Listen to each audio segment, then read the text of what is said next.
Mani sauc Lauris, man ļoti patīk lasīt grāmatas, un šodien es jums lasīšu fragmentu no grāmatas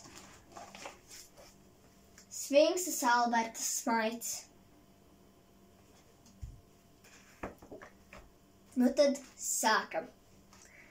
Gaisa kuģotāji ar lielu galvas lauzīšanu, liesmas novirzi, vēju apmānu un citiem paņēmieniem atgriezās uz taisnākā ceļa, kas ved uz Ēģipti. Kādu laiku viņi slīdēja uz priekšu diezgan aši. Protams, gadījās dažādi kavēkļi, kā jau debesīs.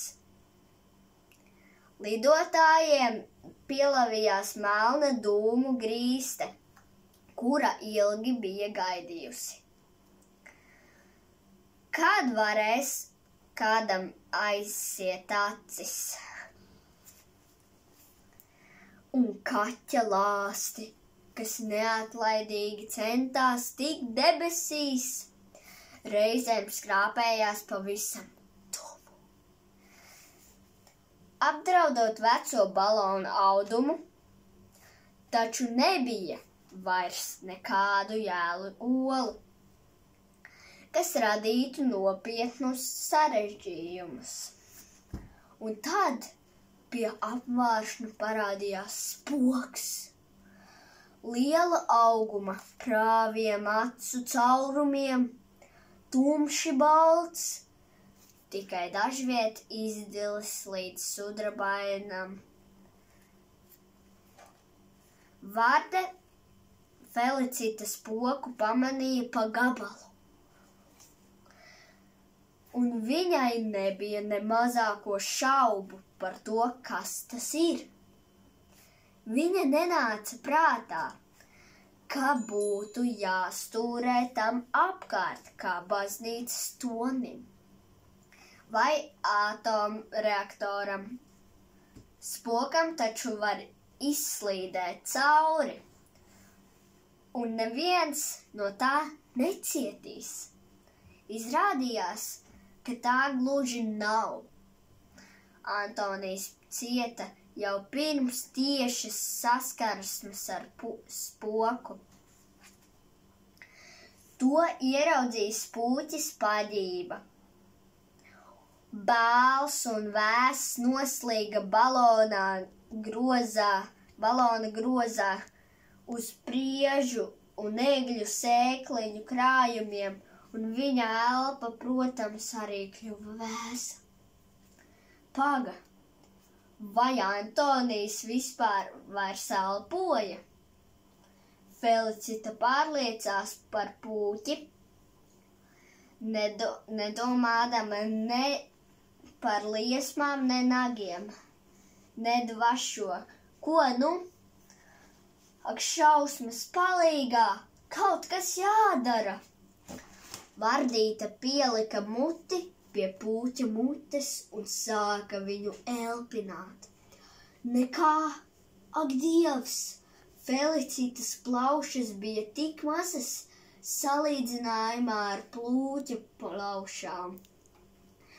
Ja kāds lielāks radījums nāktu talkā, tuvumā bija pamatīgs spoks, bet spokiem plaušu nav vispār.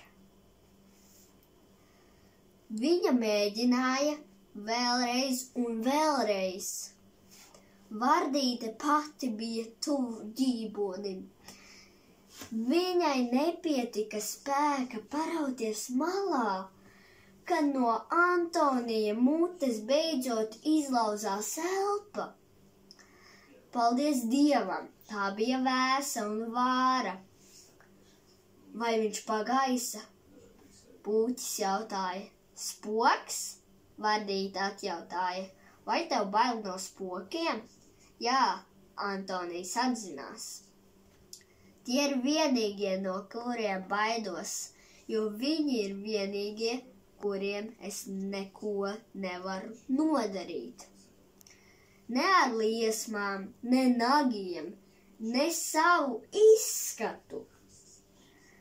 Bet spoki taču vispār nevienam neko nevar nodarīt. Kur nu vēl tev? Felicita jau mazliet atšķirkusi iesaucās. Kā nu ne? Viņi var nobaidīt, Pūķis paskaidroja. Nebija laika šo sarunu turpināt, jo vajadzēja izlīdzināt balona gaitu. Toties, tad, kad ceļotāji atkal rāmi slīdēja pa taisnāko ceļu uz Ēģipti un plaušās,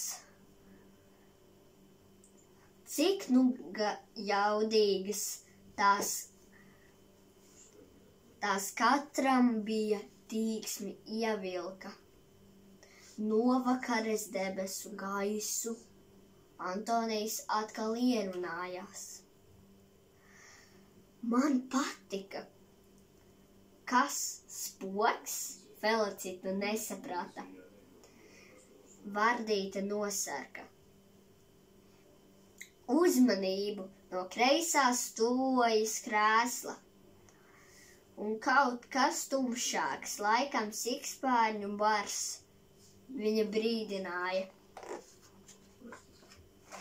Re, kur es jums parādīšu attēlu no spoka.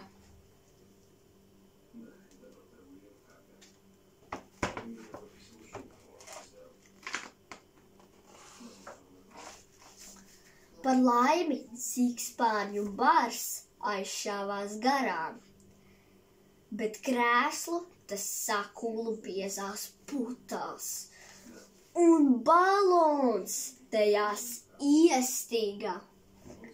Antonijs ņēmās brūnās putas ar savu liesmu izkausēt, taču tās sakusa lipīgos pikučos.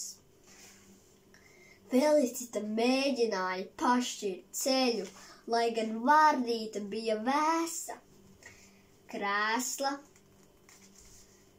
pieķepa pie peldu plēvēm. Viņa to pagaršoja. Nē, mazākas cerības ar gardu muti izēst ceļu.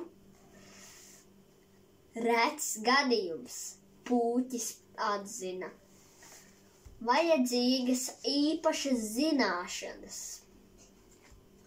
Jā, Felicita viņam piekrita. Tev tādam jābūt. Nu taču dzīvot muzejā, tu taču dzīvo muzejā, Antonijs atgādināja. Vai tas nav pilns ar īpašām zināšanām? Jā, bet to ir tik daudz, un tās ir sakrautas, tik augstos plauktos. Felicita sarauca pieri un mēģināja atcerēties, vai muzejā ir kāds vēstījums par vakara krēslu, ko sikspārņi sakuluši biezās putās. Pirmais, kas attausa atmiņā, domājot par muzeju, dāmu cepures, greznotas ar ziediem, augļiem un galvenais tārgakmeņiem. Un emaliju rotām, adatām,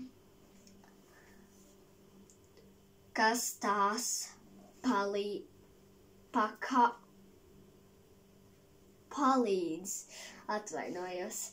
nostiprināt pie matiem.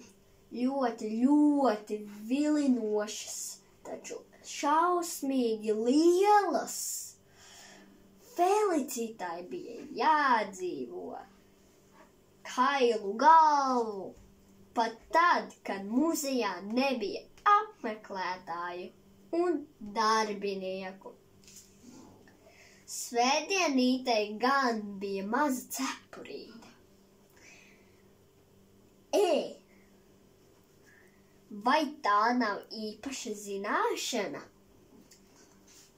Cik labi, ka Vardīta bija dzīvojusi nevis tikai muzejā, bet tieši muzeja logā.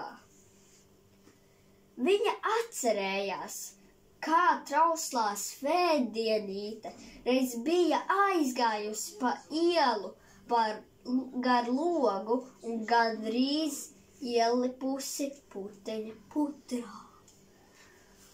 Brīdi viņa bija stāvējusi uz vietas, bet tad apņēmīgi izvilkusi no savas cepurītes graznu adatu.